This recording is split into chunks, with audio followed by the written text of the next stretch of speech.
I'm Kyle with Fandom Spotlite, and I will be moderating these fine folks today. And already we have Dan Gilvezan right here. You might know him. Of course, he's Bumblebee, Slipstream, Beachhead. Hey fans, this panel recording is sponsored by those real American heroes over at 80stees.com. And they have the perfect shirts for those who want to fight for the freedom that is the right of all sentient beings, and those who want to steal energy and take over the world. And if you use code FSGIJOE, you'll get 30% off your next order. So now you know to go visit 80stees.com, and knowing is half the battle. And, you know, Spider-Man. He played Spider-Man. You probably heard of that guy. So, you know, so. Yeah. And of course, who loves Spider-Man? I love Spider-Man. Who loves Tom Holland? I think Tom Holland's really, really great. It's good. Yeah. It's good. Yeah. Anyway, sorry. Well, Zendaya. But anyway, we also have Michael Bell. I'm standing, so. He was Prowl, Sideswipe, Swoop, Scamper. He was a whole bunch of voices in Transformers, Duke, Clutch, Major Bludd, and General Dodonna in Star Wars Rebels. And I could go on and on. It would just take up the whole 45 minutes. Nah, I think we need to introduce other people. I'm sorry. But nice round of applause from Michael Bell. Is it something I said, Keone? Oh, no. Oh, Okay. At one point in my career, there was a periodical that listed all the show business stuff for us, just people inside the business. And there was an article about how Michael was like did every voiceover in the world. Like, do you remember that? There was a period of time where he was on everything. It was incredible. Golden years. What happened? I don't know. They gave it to movie stars. Stars after that, yeah. That's a subject. And of course we have Keone Young, who was Storm Shadow in G.I. Joe. Commander Sato in Star Wars Rebels, Silver Samurai, and Wolverine and the X-Men, and tons of live action. We could go on and on about all these gentlemen all day, but we have a time limit. But all right, so again, we have the microphone over here, but I want to start out with something very philosophical for these three gentlemen. What does G.I. Joe mean to you now? A paycheck. That's it. Thank you. End of story. All right. That's a shorter answer than I expected. No, but that's wrong. but that was true at the time. Absolutely. Do you know that we did hundreds of shows back in the 80s, and nobody knew what was going to last. Nobody knew that Transformers was going to go on and on and on and on. And G.I. Joe also. I mean, we did other shows like, I can't even name Humanoids. I did one called Spiral Zone. Have you ever heard of that? Spiral Zone. We did Spiral Zone, yeah. Do you remember the Centurions? Which one of these, had legs and which. You remember the Centurions? Jonathan, you watched. We were doing that at that time. Yeah. It's a visionary. Yeah, there were Chuck Norris and his Karate Commandos. Yeah. So at the time, absolutely, it was a paycheck. But it was. As time went on, it becomes more of a fond memory because of all you guys. Yeah. I thought that Snow White meets the Harlem Globetrotters would be huge. You got to understand, when we were doing this, there was no VCR or DVDs. It was like you watch them or you miss them, or wait for summer reruns. So we didn't. We didn't know if it was going to. No clue. Yeah, that's why the streaming services now have brought so much of this stuff back. When I started doing these conventions maybe 11, 12 years ago, it was all guys. It was really all guys. And in those 10 years, I've seen many, many more women. And I think I think probably because you want to support your husbands, a lot of you, or your boyfriends or your brothers and stuff. But some of you got into it, and it's like, yeah, right, we moved them over. Well, the women have demanded that if the husband is going to have room for all his toys, they got to have a house to put it in. Right? That's the deal. Well, and plus I know there's a lot of women. Wife. There's a lot of women who collect tons of toys on their own. They do? Yeah. I can think of a couple, Tony and Rose, who run RetroCon. Both of them, they merged their collections and filled their house with toys. There's stuff in the bathroom. It's amazing. I wish I had done G.I. Joe before I went into the Army instead of the other way around, because that would have helped me. I would have become more than a Spec 4. I would have said, I'm going to do Duke. It could have sounded like that instead of, scared all the time. That would have been You something. were in the armed service. Oh, yeah. Weren't you in the? You were in the Navy, weren't you? No, I was in the Army. I was close to 4 years, yeah. Michael, I still can't believe Yeah, Yeah, well, we were in the service like, because we had to in those days. yes, that's right. We had a draft in those days, you know. Okay, showing up tardy.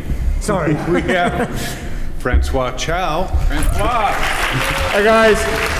Quick kick. How are you? All right, nice to see you. Yeah, Quick Kick and G.I. Joe. He was, I love the fact he was Captain Cold in the live-action 1991 Flash series. I was not Captain Cold, but he froze me. Oh, okay. So Because Yeah. IMDb sucks. Okay. But I know you were in The Expanse, you were in Lost, you were Shredder in TMNT 2. I mean, we could go on. And of course, without this last gentleman, G.I. Joe would not be what it is today. We have Larry Hama, who is the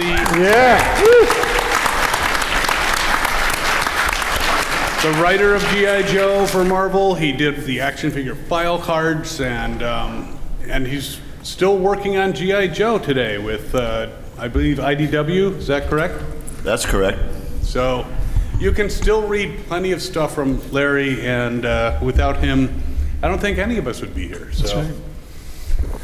He's the All right, legend. thank you, Larry. He's a legend. I've known Larry since 1976. So that's 48 years we've Yeah. been friends. Yep. Larry had long hair down to here then. So I already asked the down to other here. gentlemen Down to there. what G.I. Joe meant to them. Francois and Larry, do you want to talk about what G.I. Joe means to you, other than a paycheck? We already covered that. well, for me, it's this is doing Quick Kick was my first professional gig as an actor. I had moved to Los Angeles and I started auditioning, and then I got this job, and it was like, whoa. It was kind of life-changing because, I'm not sure I'm supposed to be sitting up here with these guys, because these guys are, legends in voiceover, in terms of voiceover actors, and I'm like, it was like jumping into the deep end of the pool with these guys when I You're started. younger than us? Is that the thing? Well, I'm a little bit younger than you guys, not that much, but this was my first professional job, and like I said, it changed my life. Yeah. Well, I've known Francois for 35 years, maybe, right? Yeah, just about. When he Maybe more. first came. So. Anyway, because Dan took up all the time. let me just say about G.I. Joe. G.I. Joe was kind of like a fraternity too. It was my introduction to the voice acting community, because I've been doing stage and theater, and it was really diverse. A lot of different people from different background, You had guys like Frank Welker and Mike, who were like people you could model yourselves after. If You mean were, Mike Bell? Mike Bell, yeah. What about me? You were there. Was there any modeling based on? Yeah, Jeffrey Dahmer. And then you had the wild guys like Arthur Burghardt and Chris Latta, and you learned a whole different, another kind of approach to voice He had acting. to stay far away. But these guys were like, for me, like an introductory towards the life of a voice actor. And that's totally different from just kind of like a general, I want to be an actor. I mean, these guys were on a different plane, different approach, different commitment. And it was very eye-opening for me. So G.I. Joe was that for me. Yeah. Cool. Yeah. Larry, what was it for you, other than a paycheck? What was G.I. Joe to me? Yes. It was the only way I get writing work. It was I had to draw comics for 20 years before anybody let me write one, because they said I would ask to write a script, and they would go, "Well, you can't write one. You're an artist." Mainly because all the editors were writers, and one guy actually told me to my face that, if I gave you work, I'd be spitting in my own wallet.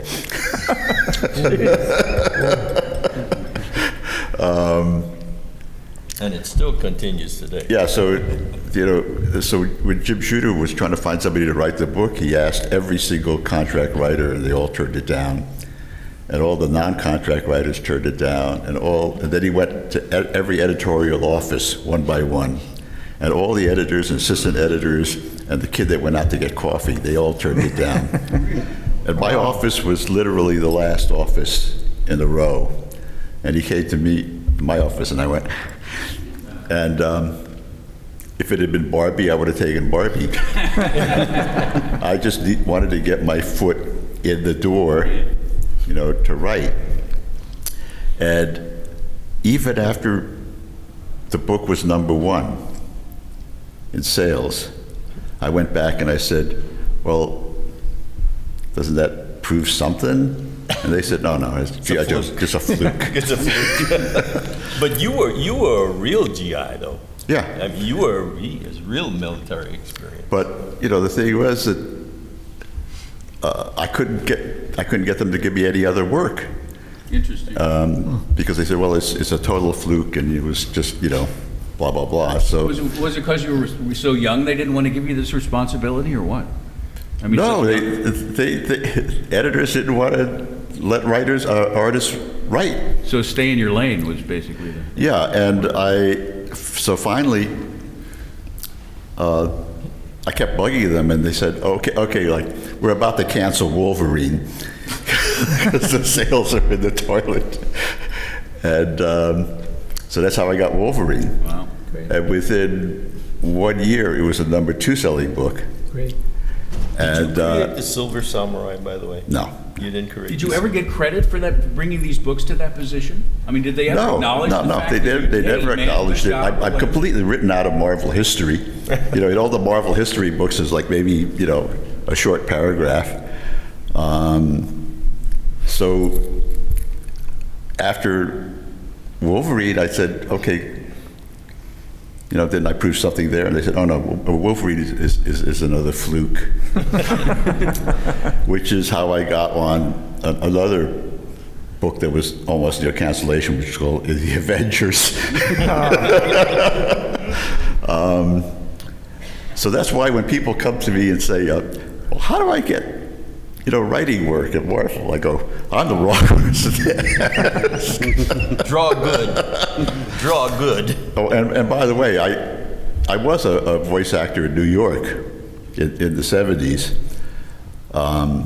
Stay out of my lane. Yeah, I used to dub the bad guy voices in Sonny Chiba movies. Oh, geez. And this was back in the day when they would hire 3 guys, and they would actually project it on a big screen, and the director had a ladder, and he would like stop you, and he would go up to the screen and say, run it back, and he'd like climb up to where the lips were.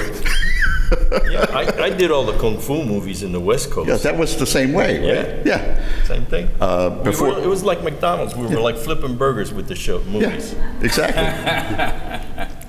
But, there's not enough voice work in New York to keep anybody going. You don't know, Larry's been on Broadway, actually. He was in Stephen Sondheim's and Hal Prince's play, Pacific Overture's on Broadway. He premiered it in 1976. He was on Broadway. I created all the bad guy parts in there.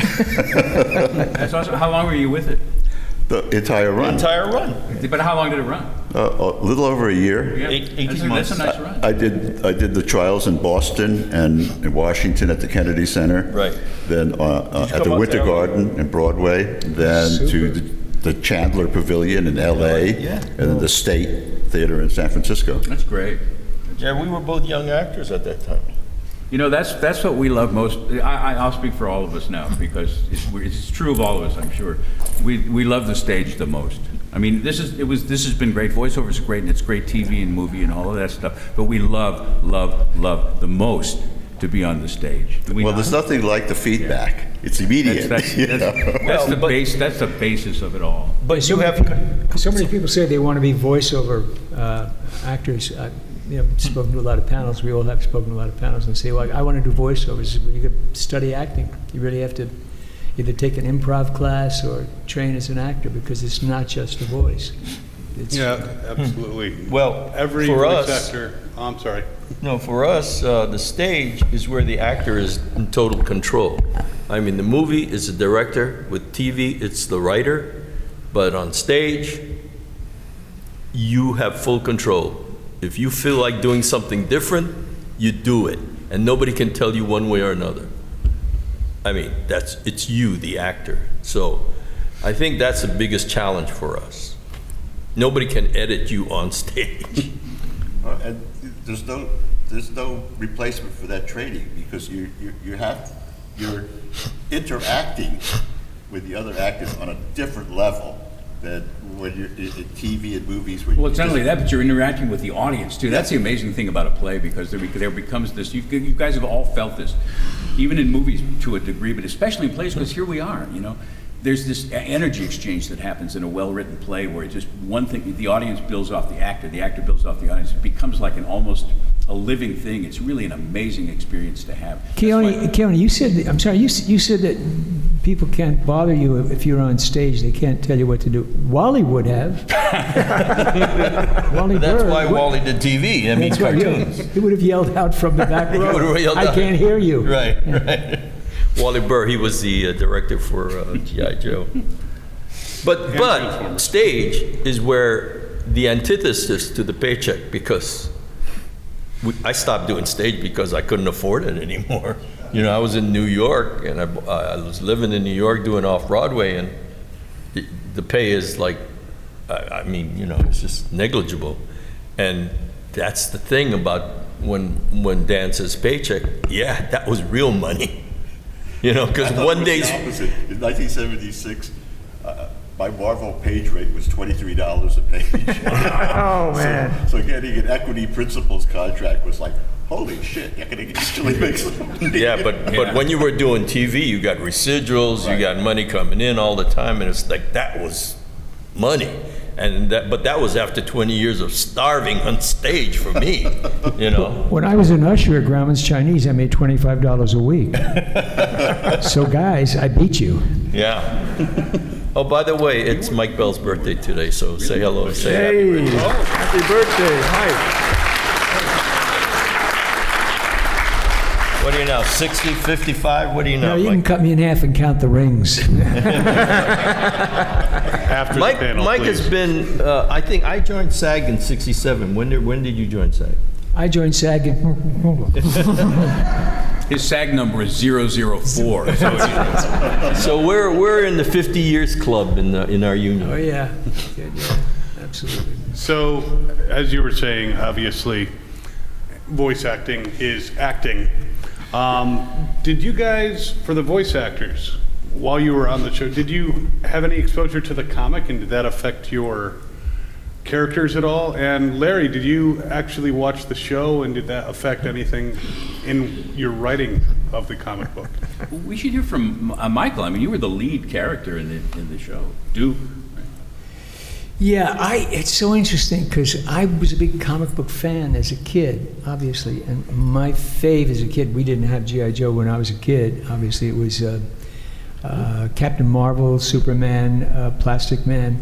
So getting the opportunity to play those characters later on in life, I mean, that was really something. They said, you're doing Plastic Man. I said, oh my God, because when I was a kid, I wanted to be Plastic Man. You were Plastic Man. I wanted to be Plastic Man or Invisible, one of the two. Plastic Man's like Reed Richards' father, Yeah, absolutely. Oh my God! But of course, my Plastic Man was a lot more pornographic than the one that was in the comic books. Still, to get those roles and to get the roles later on were for characters like Lex Luthor that I'd read about when I was a kid. From the Superman series. And Batman, I mean, not many people did Batman in the House of Mouse, although there's, the great Batmans that went on, voices.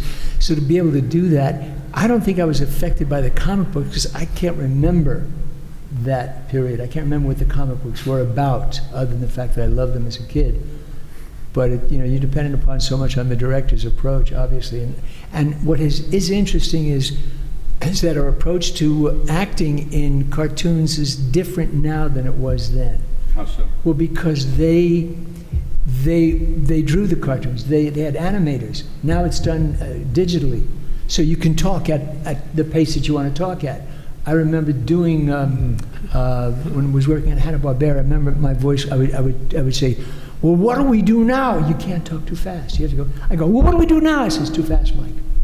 No. The mouth and the character can't go that fast because we're painting it. So you'd have to slow it down a little bit. Now, because I teach, as you know, I teach voice acting. It's your pace. It's the pace you, as an on-camera actor, would be speaking your dialogue, because it's all digital, so they can do it faster, obviously. Well, I can say that as far as comics, I hated comics, and I'll tell you why. You remember Black Hawk? You remember Black Hawk? Oh yeah, I do. I do. Yeah. That was the one Chinese character in that, and he was just Chop, chop. It was Chop Chop, and he was terrible. And then there was Green Lantern with the Eskimo. Remember him? Pie face. Pie face. So, I mean... And Wonder Woman had that Asian character, too, that was a really Yeah. stereotype. So I have to thank guys like Larry who came along and wrote characters, from my point of view, with substance. So do you feel like it was mostly Asian stereotypes that you guys What do were you mean asking? mostly? That's why in Hanna-Barbera, we revolted because it was all white guys doing Asian voices and Disney and Looney Tunes. But haven't you And it had- was, wait, let me finish. Go ahead. And it was all stereotypes. So I really have to thank guys like Larry who came along and said, okay, if you're going to do Storm Shadow the Ninja, you got to do it. Well, With that's some what substance. happened. When they introduced Storm Shadow, that was the first Asian G.I. Joe character. Right. And he was a bad guy, you know? And I sat there and went, what's wrong with this picture? And I didn't tell anybody, but I spent the next year turning him into a good guy. And really A hero. yeah. A hero. Yeah, and giving him, you know, real a Substance. character and a background and heart. You Did know? you play off his Asian heritage at all, or? Of course. Yeah. Yeah, because you know, it just really bugged me. You know. Well, I remember the movies in the 40s. All the Asian bad guys studied at Oxford, Right. and it was so funny that They spoke good English. It's like German officers in movies are all British. they were all British. Yes, exactly. They've all got that BBC accent. Yeah. You know? But with Larry Hama coming aboard, it kind of like changed, and with people's consciousness, it changed as well. So, I mean, I remember the old Hanna-Barbera days. It was terrible for us. And Well, yeah, but it was also, you know, a lot of people don't realize that something like 30% of my readers on the G.I. Joe comic were girls. And I got lots of letters from girls, and, you know, to this day, you know, girls come up to me at my table and say, you know, I read your stuff when I was a kid. What people don't realize is that if you have a family with 5 siblings, you know, and reading material comes into the household, they all read it. You know, I used to read my girl cousins, you know, Little Lulu comics Lulu, and stuff yeah. like that. Lulu, And they yes. would read my Supermans, Yeah. Batmans, and so all these girls said, well, you know, my brothers had these G.I. Joe comics, so I started reading them, and then I really liked them because the girls weren't treated any different than the guys. You know, and you know, in the superhero comics, the girls were always standing around with their palms up to their foreheads, and being rescued by, you know, it was the Lois Lane syndrome for ages, you know, and I think it was important to try to break a lot of those Yeah, and barriers. they even did it in on camera. You would see actresses during screaming scenes. They go like this. Who does that? Screams like that. I said, I remember doing G.I. Joe and playing all these characters. And when I teach, I say the guys, if you're screaming or yelling and you're in pain, it's not the way you would do that in life. It has to be over here. It has to be oh. Make sure it's a deep one because it's not. Because in life. I remember walking down my street one evening, because I was very careful in my neighborhood, and as I was walking down, I noticed a truck that didn't belong there, an open bed truck that didn't belong there, with a cover over it. And I walked by it a couple of times with my dog, and I stopped and I thought, well, this is odd. This doesn't belong here in the street. So I went over there and I lifted up the canvas covering, and this guy suddenly popped out, and I went, ah! So screamed like a girl. And then when I started to teach, I said, okay, you can't do that. Because if Duke goes, ah! He's dead, and Larry would kill him. He's got to go, ah! If he gets hurt. Nobody gets wounded and goes, ah! You know, it's just, but that's why.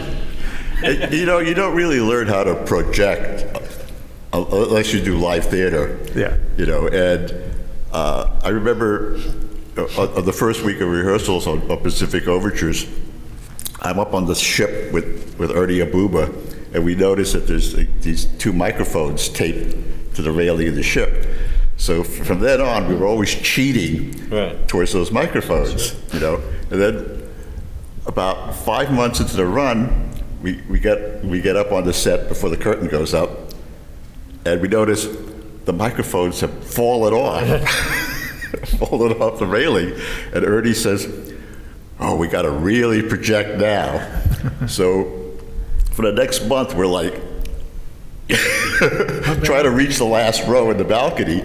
And we walked by the sound man's booth and we said, the microphones fell off the ship's rail. And he looks at us and says, oh, I turned those off 5 months ago. You guys are plenty loud.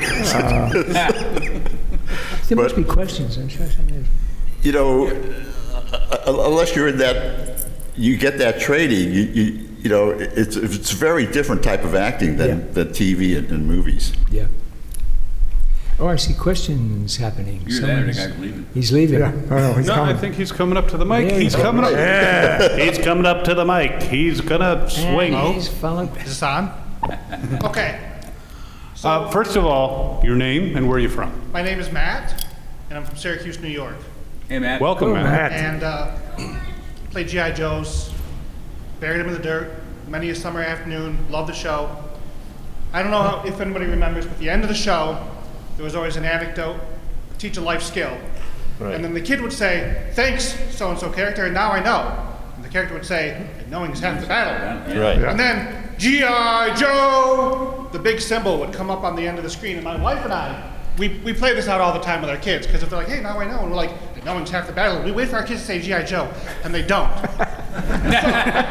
okay, all of that setup for this question, did any of you fine gentlemen get to be the character that gave that life lesson to one of the kids, and if so, which ones? Well, they're called PSAs for one thing, and the reason that they're on there is because everybody was yelling that these were half-hour toy commercials. So they went, no, this is for the public good. So they tacked these things on the end. That's really what it was, and it was like and knowing's half the battle. I didn't do one for G.I. Joe. I did one as Bumblebee. Where he takes, come on, little fella, don't hurt your friend. It's wrong. Yeah, they didn't catch on quite as much. Today you could get arrested for that. You must have done some. We did one where we had to sing. All the Joes got up and we had to sing. And for something, I don't know if it was one of those or whatever it was. And I really don't sing, but I try to hold my own. Frank Welker, bless his heart, doesn't have a note. And they put him next to me and he went, G.I. Joe! And I'd have to, finally I'd have to move to the other side because he kept throwing me off because it's the one thing he didn't do. The one thing Frank doesn't do is sing, thank God. He could do the whole orchestra. He could do the whole orchestra. Yeah, he can do the orchestra, he can do 93 Ducks, but he can't sing. You're welcome. Thank you. Well, the thing about those PSAs was that the only versions of the shows that I ever saw were the tapes that they sent me from the studio, which had the time codes and no commercials, and there was no PSA. Yeah. Right. It was just a raw show. So people started coming up to me at cons and going, Knowing is half the battle. And I go, Whatever that is. And the other half is fighting? I don't know. I go, funny. okay. Especially if you're sitting in a bar. Oh, wait a minute, do you want to fight? Is that Go ahead. We Sam. have another. Who are you and where are you from? Name is Matt from Wolcott. Hey, Matt. Another man. Hey, Matt. Transformers question for the actors. So, Transformers is more than 35 years old, and So are we. He's 36. Thanks. I didn't want to bring that up. I'm sorry. But it continues to be a multi-million-dollar franchise, and I just want to ask. Somebody's making that. Yeah. Not us.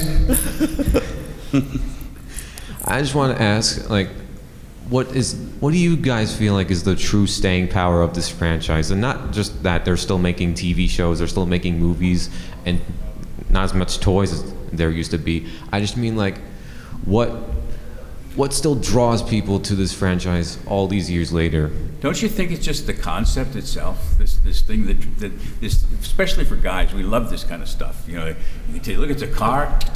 No, it's a robot. You know, it's just, that's a cool concept to begin with. Okay, and then we did a fabulous job in the G1 series to launch this thing off. You know, we were the originals, man. All this stuff came off us. I think that I always want to ask the fans that, because the fans come up obviously to the different tables and they say, "You were my favorite," or "You were my favorite." I always want to ask, you know, is that true? Did you tell Dan he was his favorite after he came to my table? I want to know why you picked a particular character, what that character means to you. More than it means to me, what does that mean to you? I mean, what character did you identify with in Transformers? Autobot or Decepticon? Okay, why? Look at his shirt. What do you? No, but, Well, you know, I think more so than the concept, people come back for the characters. And the voice actors really create the characterizations. It's the interaction too. That's that family sort of feeling. G.I. Joe and the Transformers, both those shows had that sort of family feeling. So it's almost like, you know, when you're growing up, man, there's a lot of that's coming down on you. And so here's a thing that makes you feel really good because you know all these people or robots, if they, you know, but they're all people. And you feel comfortable with them, and that gives you a great feeling. Plus, it's just cool, man. It turns from a car into a robot. yeah, well, we didn't write the characters. You wrote it. Yeah, you guys wrote the thing. You wrote it, and the guys that wrote it developed the characters. We did the voices, obviously. We added a little something, but the characters were written, who they were, so that when we did it, somebody identified out there with that particular character. Because I know the people that come up to, like, the characters that I have done, and I've done a number of them, whether it's Joe or Transformers, but I find there are some that are really greater in terms of choice, and I'm always curious to know why. And I ask, you know, why that character? Why yours? So, Matt, what's your character that you identify with? We'll go Decepticon, because Well- you're sure. Soundwave. Huh. Okay. You But took is- your choice. and there's a reason, obviously. I would have said Bumblebee, but He was a wuss. That was my second choice. Well, you know, the most comments that I hear most of all is like, "You were my childhood." And for me, I would always think, did you go to an all-boys school or what? What about girls? Because that was my childhood. It was no artificial character or fantasy, you know. I was thinking, like, how am I going to get on in life, you know? So, I mean, and that has always been strange to me, for somebody to come up to me and go, "You were my childhood." No, not at all. And I always say you're still a child, because I think man only grows old is when he murders his youth, and that's why they stay young. Yeah, I know. I believe that we are still kids. We still remember those things. We still. I think then that's the reason that they're you know, that child in all of us. Yeah, there is that child. So, Matt, why Soundwave? Yeah, why Soundwave? leave Do you this have, kid alone, do for you have God's sake. people coming out of your No, I chest? do have a reason. I'm going to get him and grab him by his shirt and say, That would "Why, be good at a Soundwave?" Transformer Don't beat this thing, guy don't up. you think? Probably his fierce loyalty to Megatron, while also probably being Loyalty. Okay. also probably being more competent than him. Okay. All right, good. All right. See, Thank you he so didn't much, like Matt. yours at all. Thank you. Thank you. That is awesome. Thank you, guys. Thanks, Matt.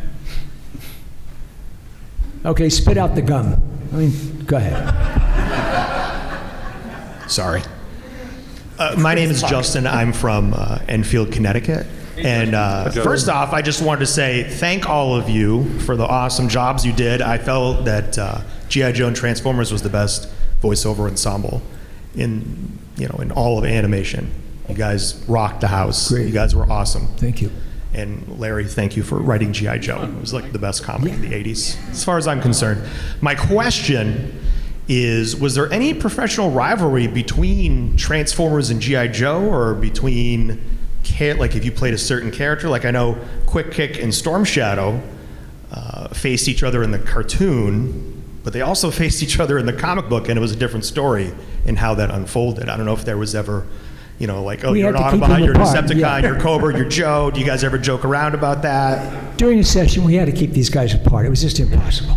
Like, did Chris Latta ever come up to you, Michael, and be like, I'm better? 'cause Chris I'm Cobra Latta wasn't Commander? allowed to stand next to me. Hey, you got $20 I can borrow? Yeah.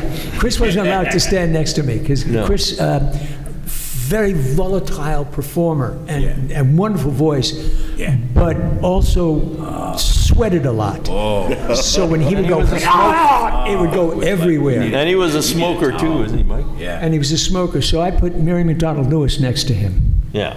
So I said, stand next to Scarlett. She likes you.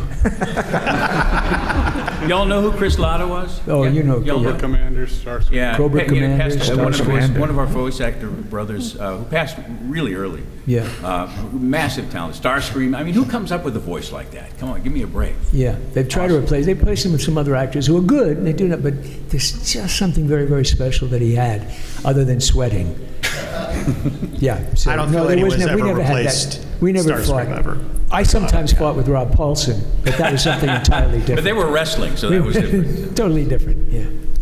Awesome. Yeah, Larry, real quick, was there a rivalry between you and Bob Budiansky with Transformers comic? Did you guys ever go through and say? For Larry. We didn't have any rivalry. I don't think there's a rivalry. No, there was no rivalry. There is not at all. Now, for Larry, were you? Was did you there have any ever a rivalry between you and Bob Budiansky with Transformers, or did you ever joke around about that over which one was a better seller? Or No, because it's,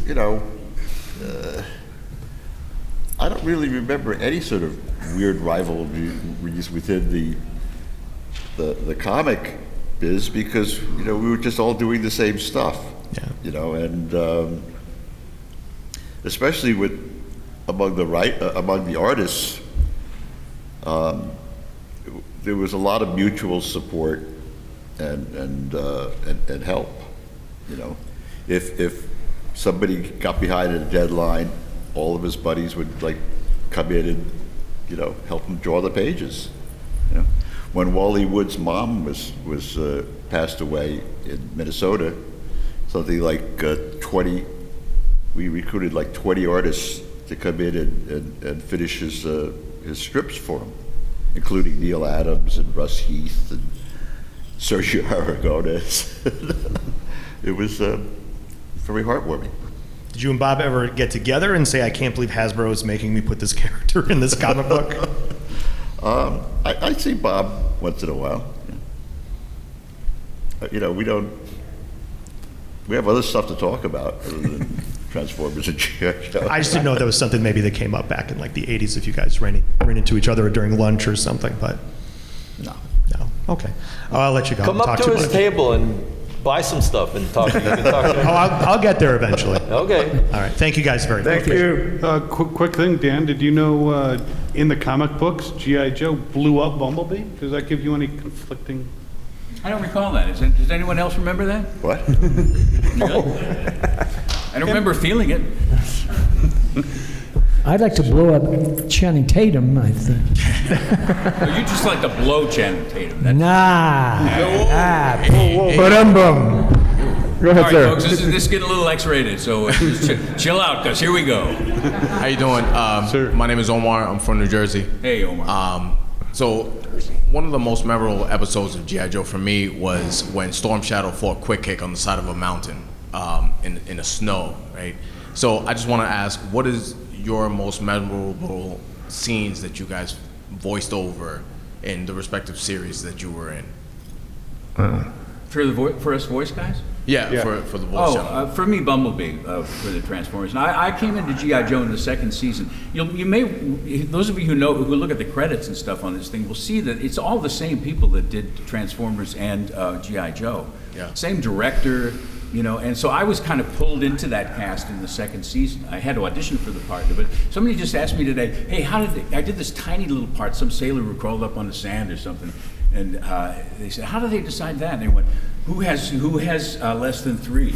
Yeah. They say, because you were allowed to do 3 voices for one price. But if you did 4 voices, then you got a whole new session fee, and that was like another $300 or something, right? Yeah. Okay, Yeah. that was a big deal. So they want to avoid that at all costs. So they go, who has less than 2? And if you go, I'm just doing 1, they go, okay, you're such and such. That's how they assigned a lot of these roles. That's how you got it, yeah. Yeah, but that character is really close to my heart. Michael, what about you? Duke, right? Gee, Duke, certainly Duke, obviously. Well, was there a particular scene that you recall making? That actually was the question. Was there a particular scene that you recall? But early on, his relationship with Spike begins to develop, and there's a couple of episodes where they're together, and those were great to do, and those were nice ones.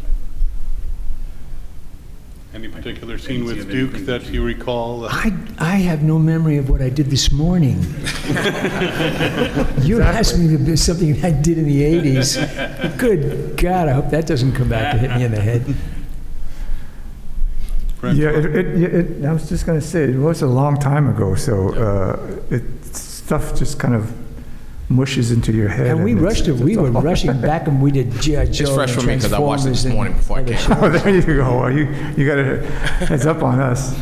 You got to understand, like, for example, like you brought up Quick Kick and Storm Shadow. Francois and I, together, we were doing theater, and we were developing Asian American theater. We were in a group called the East West Players, which was the first Asian American company. And what we had to do was do our stories, but also we had to bring, for our audience, we had to bring back some of the classical stuff, like, I don't know if you remember Kurosawa's Rashomon, which we were in. And so we had been training for that kind of work all the time, day and night. And it was a 24-hour thing, believe me. We study in the day, we take classes in the day, at night we do plays.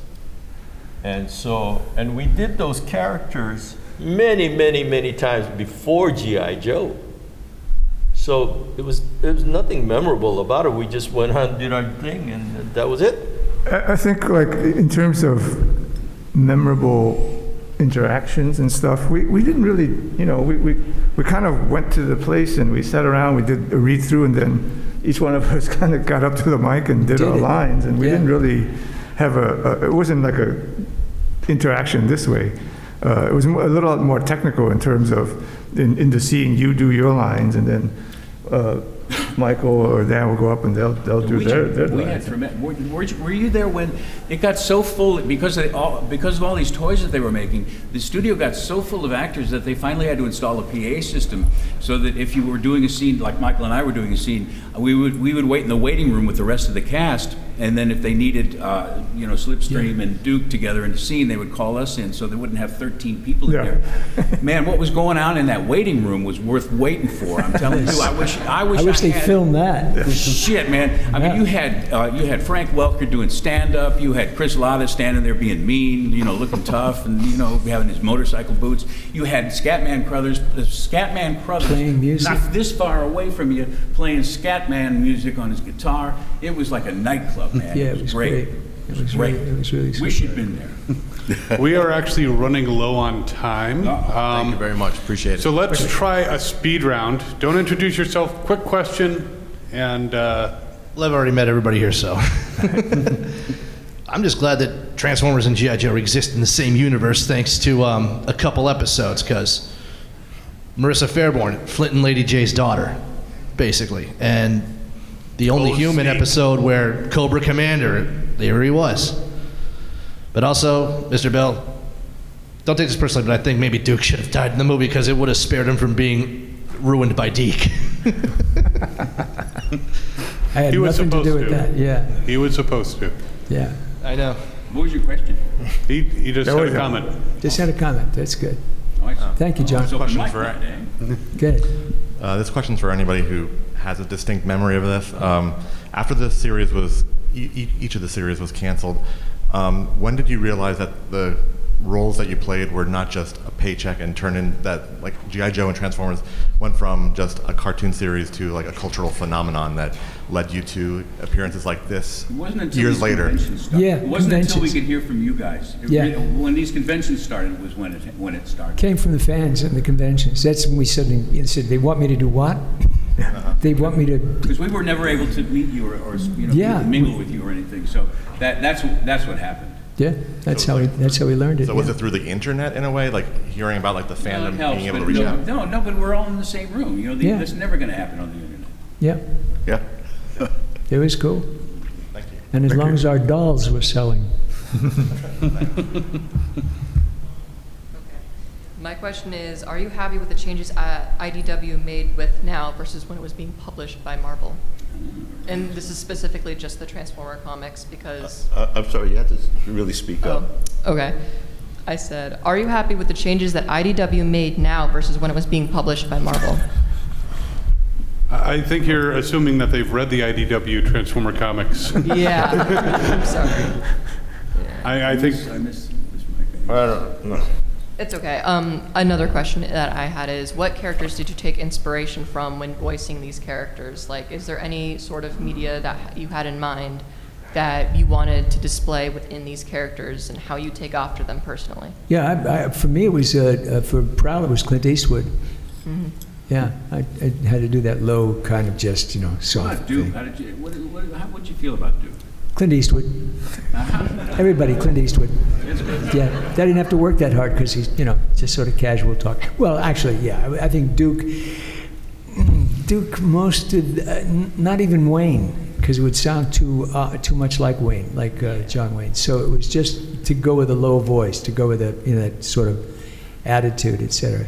Which I learned was right, because once I went into the service, those are the guys who were commanding officers. Those are the guys who sounded like that. I said, okay, good, I did the right thing. That's what I mean. You have to understand, like, I won't speak for Francois, but he and I mentored and was trained under a man named Mako, who was an actor. He was Academy Award nominated and Tony Award nominated. Great actor. And Great actor. he was Uncle Iroh in Avatar, and he was Aku in Samurai Jack. So he became a voice actor. And so we trained under him, and we studied him a lot. I understudied him. Do you ever understudy him? I'm so many things that I can't remember. Yeah, I mean, we really worked with him. Yeah. And he, like, influenced me. Yeah, I know. I don't know if he influenced you. Yeah, I mean, a lot of, Mako and Yeah. I didn't really think of being influenced by a certain person or actor. Basically, it was, for me, it's just like, oh, how can I make this Sometimes it's good real? to have a clean slate and just keep it all original. Yeah, there you go. Thank you so much. Thank you. Hi, I just have a question about when you were going into the audition rooms, were there moments where you had to think about the character you were voicing for, or did it just come instantly? And the voices, they nail the characters so well that they're so memorable. I can actually, when I read the Marvel or the IDW comics, I instantly can say, oh, that when Jad, like let's say Jazz, like Scatman is speaking, I can envision and like almost hear him speaking in that dialogue. That was Jazz's voice. That was Scatman. Yeah. That was him. Yeah. That was Scatman's voice. I mean, he didn't have to really Yeah. work hard for that. The hard stuff came about was when, as Dan had said, you'd get another voice. and you had been doing 2 other characters. Now you got to do that 3rd character, maybe even a 4th character, and you got to come up with how different, because you needed to separate. That was probably on the moment you had to figure out what you were going to do. So as actors, what you do is I tell everybody to plagiarize, don't shade your eyes. That's why God made your eyes. So plagiarize another actor's quality. You know, if there's somebody had a certain quality or certain phrasing or a certain quality to their voice, I would just plagiarize it and do that. Since they weren't going to hire him because he was too much money, I'll do that voice. So that's and Well, for that was character. called research. It was called research. Yes, we did research. If you did more than one, if you did like 2 guys, that was research. Yeah. So yeah, that was that period of time. What Yeah, time that's- do we have to be done? We have about 3 minutes. 3 minutes. Let's go. Okay. Come on, we're going to get to the end of this line. We've got each person with a minute. Quick question. What are your thoughts working on the Transformers franchise? We were happy about it. Next. Next. And sad when it ended. Dan, you took up most of the time, you know, from the front. Hi, my question is, when you were working for both in G.I. Joe and Transformers, and we know the Joes and the Autobots usually win all the time, but did you guys ever want it to be where one of those episodes where the bad guy actually won? What about what? That the bad guy actually won. Was there any one set of episode where you're like, gee, it would be so much better if Cobra won this time? Or, you know, Megatron actually won. If Megatron didn't have to retreat all the time, if at least once he's like, just once. Decepticons advance, No, that you know. can't happen. It just can't. I know it can't You happen. can't happen in this world, and you know that. I know, I do. Why did you ask that question? Somebody get her. Talk about some real shit. I thought we were all friends here. Take her down. Can I just say one last thing about the voice actors? can, and then Is we're that, gonna get out of here. you know, it's, people take them for granted a lot, but, you know, you have to be much more versatile to be a voice actor than almost anything else, because you're called on to do all these different characters. A lot of actors, they can only do themselves. Which is the ones they're hiring today, You know, in terms of stars. and the level of Celebrities. professionalism I find in voice actors is really high. You take somebody like Mary Mack, who's like a dialect coach, you know, and she goes around the world, you know, working with, you know, other actors to hone their. You're talking about Mary McDonald Lewis, who played Scarlet. We had the best people. We really did. We had the best people. We had the cream. And I don't mean to say that for me, but working with this guy, Frank Welker, Peter Cullen, you know, just Jack Angel, bless his heart, he just passed away not that long ago. Really a great bunch. I mean, the cream de la cream of LA voiceover talent was in those rooms. And you it think was about really- the young guys It was a great time. And there wasn't a tremendous amount of egos. If there was, we never saw those egos because we all had plenty to do. Yeah. Having done a crap load of on camera, trust me, most of the people I work with worried about their hair. And there was a lot of young talent coming up too that was in it that was real good, like Rob Paulson, Corey Burton. These guys were started out then at that period. He won't come. Well, thank you, all of you, for the time that you spent with us. Give these guys a great round of applause. Dan Gilvezan, Michael Bell. Thank you. Chau, Keone, Larry Hama. Have fun storming the castle. Hey there, fans! Just a reminder that this panel was brought to you by 80stees.com. They've got you covered, literally, if you want to wear shirts that show your love of G.I. Joe, the Transformers, or both. And you can use coupon code FSGIJoe to get 30% off your next order. What's more heroic than that? Visit 80stees.com today. Hi, this is Maisie Richardson-Sellers, and you are watching Fandom Spotlight. Be a legend and hit that like button, and most importantly, have fun and follow your fandom.